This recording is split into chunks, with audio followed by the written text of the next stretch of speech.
ne t'en veux pas, foule. Je ne t'en veux pas d'y avoir cru car tu es sentimental, tu as soif d'idéal, tu es attiré par les étoiles et les voiles. Mais souviens-toi que depuis quelques semaines, ce parfum qui vient jusqu'à nos narines, ce n'est pas la douce fragrance d'un rose pompon, mais plutôt l'odeur du poisson en ce moment d'avril. La marine est à l'horizon, nous nous inquiétons, tout le monde crie au loup, c'est très grave, et pourtant, il n'y a rien à redouter. Il n'y a rien à redouter car cette odyssée que l'on te vend dans les médias, ce n'est jamais qu'un fait divers. Rien à en redouter donc. Je te raconte l'histoire. Il y a quelques semaines, la marine a coupé ses amarres, elle a quitté le port, le paquebot quitte Saint-Cloud, le cap tout tracé, direction le faubourg Saint-Honoré.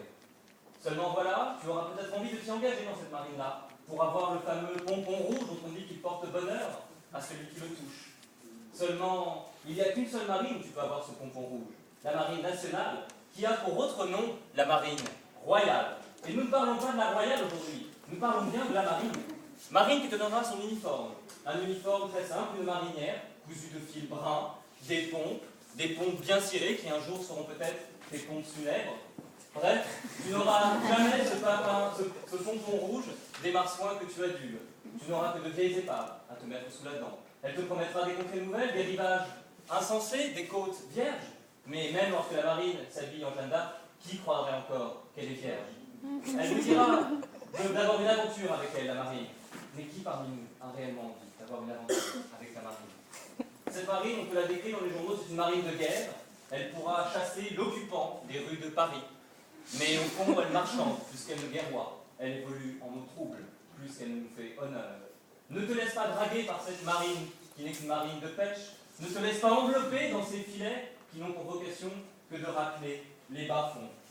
Alors oui, elle entonnera son chant de la sirène. Elle voudra que tu sois à ses côtés. Mais tu y résisteras. Tu y résisteras car tu sais bien que ce chiffon rouge qu'elle agite devant tes yeux, ce n'est pas un pompon. Tu sais bien que ce cap de Bonne-Espérance sera l'endroit où le coq gaulois pourra perdre ses plumes s'il s'y aventure. Tu as bien conscience au fond que cette marine n'a rien à t'apporter.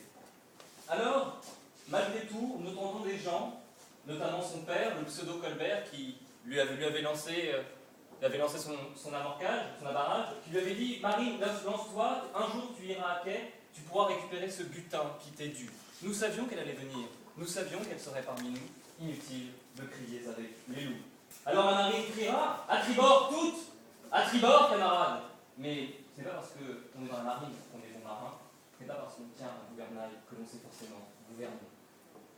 Voilà en somme que des directeurs de conscience vont venir nous parler, comme à l'instant, nous disant que le péril est en route, que la République est en danger, mais est-ce vraiment à notre honneur que de crier avec les loups? Au fond, la marine, ce n'est pas le pompon, tout juste un poncif de notre vie politique. Rien à en redouter encore. La République a eu et aura toujours une marine.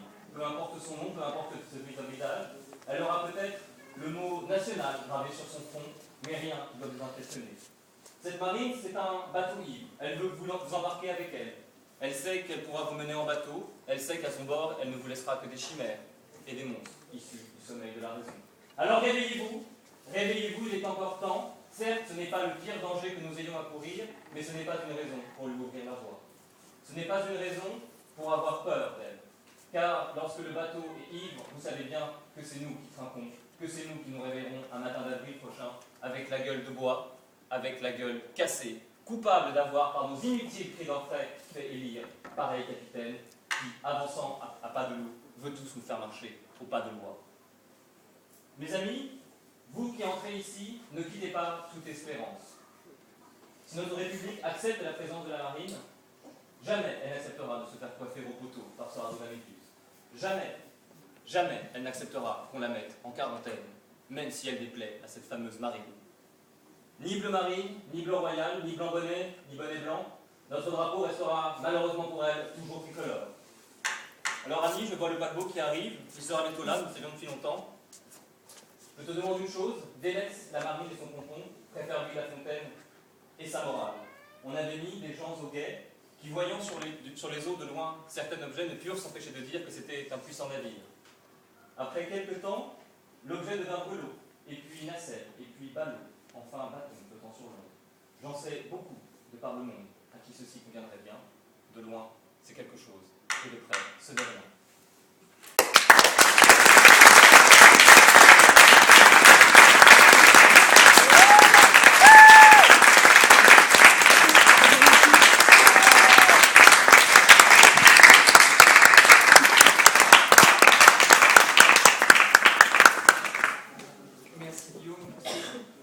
ponctualité impressionnante. Je cède la parole au jury. Et alors, c'est quoi le pompon? Le pompon, c'est tout simplement cet honneur que l'on croit pouvoir déceler chez les marsouins, mais qu'on ne retrouve malheureusement pas souvent dans la marine que nous connaissons. Et où est-ce qu'on le trouve alors? Au sommet du crâne.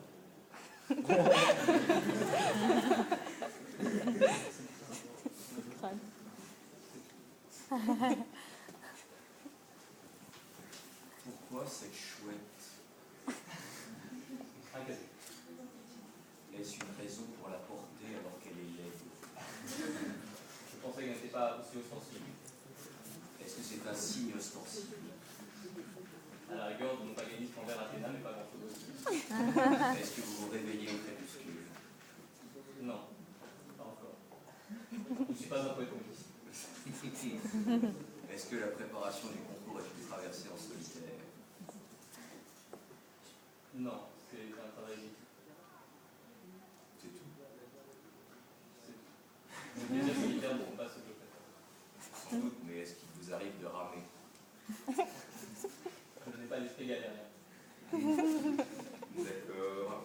Est-ce que vous trouvez jolie la marinière de l'équipe de France? Pas spécialement, elle oublie à mon sens de couleur. Mais les joueurs de l'équipe de France devraient avoir quel type de maillot alors? Un maillot bleu blanc rouge, tout simplement. Alors comment il serait si on devait le dessiner? Il serait comme la crête du coq gaulois, flamboyant.